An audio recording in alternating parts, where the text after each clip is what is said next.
সেটা সারা পৃথিবীতে হয়, ঠিক আছে, এই সারা পৃথিবীর অধিকাংশ দেশে এটি নববর্ষ, আমাদের নয়। দ্বিতীয়ত, আমরা এবছর পারি নাই, পরিবেশ উপদেষ্টা মহোদয় আমাকে বলছিলেন, কিন্তু আমরা এবছর পারি নাই, আগামী বছর ইনশাল্লাহ করব। সেটা হলো সারা শহরে নয়, আপনি একটি নির্দিষ্ট স্থানে এই কাজটি করবেন। সিডনি শহরে আমি এরকম নববর্ষের দিনে আমার সময় কাটছে, কিন্তু সেখানে পুরা সিডনি শহরে এই কাজটি হয় না, মানুষের বাড়ির ছাদে ছাদে এই কাজটি হয় না, ওটি একটা নির্দিষ্ট স্থানে হয়, সেখানে সবাই যায় এই কাজটি করে। আমাদের পরিবেশ উপদেষ্টা মহোদয় আমাকে রিকোয়েস্ট করছিল এবং উনিও চেষ্টা করছিলেন যে এবছরই আমরা এরকম একটি ডিজাইন করব যে আপনারা অমুক জায়গায় যেয়ে এই কাজটি করে ফুর্তি করেন, কিন্তু এই বছর আমরা পারি নাই। হোপফুলি আগামী বছর আমরা এই কাজটি করব। আগামীকাল ইংরেজি নববর্ষ শুরু হবে। তথাপিও বিগত বছরের অভিজ্ঞতায় দেখা যায় রাত্র 12টা 1 মিনিটে ব্যাপক হারে আতশবাজি, ক্লাস্টার বোমা, ফানুস ব্যবহার হয়ে থাকে। চলতি বছর আজকে শেষ দিন, আজকে রাত্রে একই ধরনের ঘটনা ঘটার আশঙ্কা আছে। সেই জন্য আজকে আমরা এই ব্রিফিংয়ের আয়োজন করেছি এবং এবছরই এই ব্রিফিংয়ের ব্যতিক্রম হচ্ছে পরিবেশ মন্ত্রণালয়ের অতিরিক্ত সচিবের উপস্থিতি, এবং উনি আপনাদেরকে আতশবাজি, শব্দ দূষণ এবং অন্যান্য এই ধরনের কার্যক্রমের কি বিরূপ প্রতিক্রিয়া হয় মানুষের দেহে এবং পরিবেশে, সেটা বিস্তারিত বলেছেন। আমি বা আমার সহকর্মীরা এই ব্যাপারে কোনো বিশেষজ্ঞ নই, তবে আমরা সাধারণ মানুষ হিসেবে জানি যে শব্দ দূষণ আমাদের শরীরের উপরে কী ধরনের বিরূপ প্রতিক্রিয়া ফেলে। ঢাকাবাসীর কাছে আমার অনুরোধ থাকবে যে আমরা এইরূপ কর্মকাণ্ড থেকে নিজেদেরকে বিরত রাখি। আমাদেরকে ভাবতে হবে যে বাসার ছাদে আমরা এই কর্মকাণ্ডটি করি, সেই বাসার ছাদের ইমিডিয়েট নিচতলায় একজন 80 বছরের বৃদ্ধ লোক হয়তো অনেক কষ্টের পরে একটু ঘুমানোর চেষ্টা করছেন, অথবা কেবলই তিনি একটু ঘুমিয়ে পড়েছেন।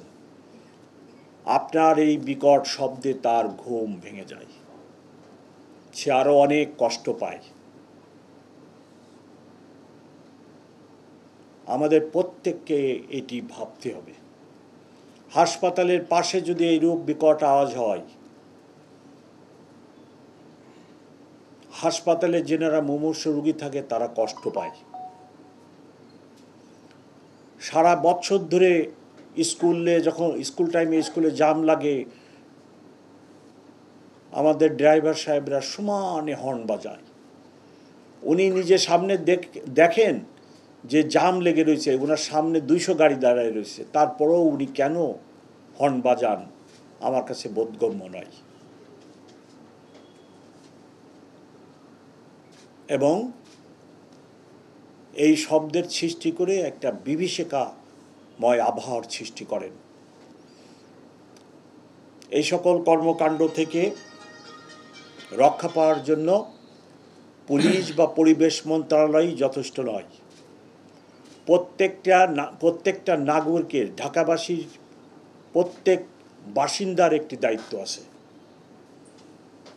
আপনি যে গাড়িতে চড়েন আপনারও দায়িত্ব আছে আপনার ড্রাইভার সাহেব যত্রতত্র এইরূপ হর্ন বাজান কিনা, আপনার ড্রাইভার সাহেব ট্রাফিক আইন মেনে গাড়ি চালান কিনা।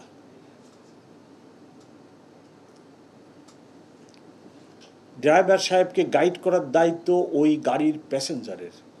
যিনি সম্মানিত যাত্রী থাকেন, উনি লেখাপড়া জানেন, উনি একজন সচেতন মানুষ। ওনার সিটিজেন দায়িত্বশীল বা যেগুলো দায়িত্ব আছে উনি ওটা বুঝেন, এবং বড় বড় বড় শহরে বাস করার জন্য কি আমার মেনে চলা উচিত উনি বুঝেন। তাই ওনার একটি দায়িত্ব আছে যে যত্রতত্র যেন গাড়ির হর্ন না বাজায়, সেই জন্য তার ড্রাইভারকে পরামর্শ দেওয়া।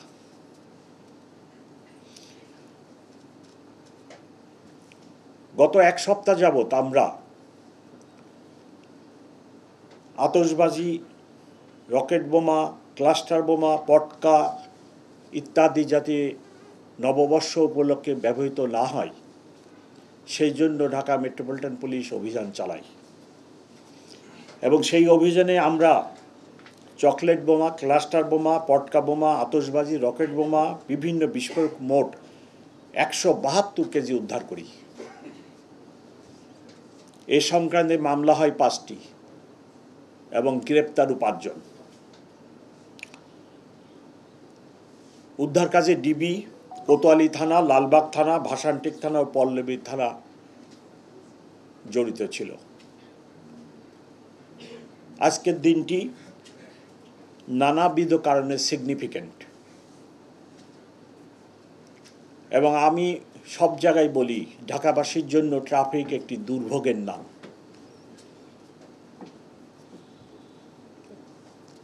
আজকে নানা ধরনের কর্মসূচি আছে ঢাকা শহরে, আপনারা সবাই অবগত।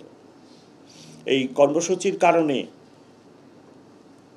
ঢাকা মেট্রোপলিটন পুলিশ ট্রাফিক ব্যবস্থাপনা এবং নিরাপত্তাজনিত ব্যাপক ব্যবস্থা নিয়েছে সারাদিন এবং সারা রাত। তার সাথে যুক্ত হয়েছে পরিবেশ মন্ত্রণালয়। ওনারা আমাদেরকে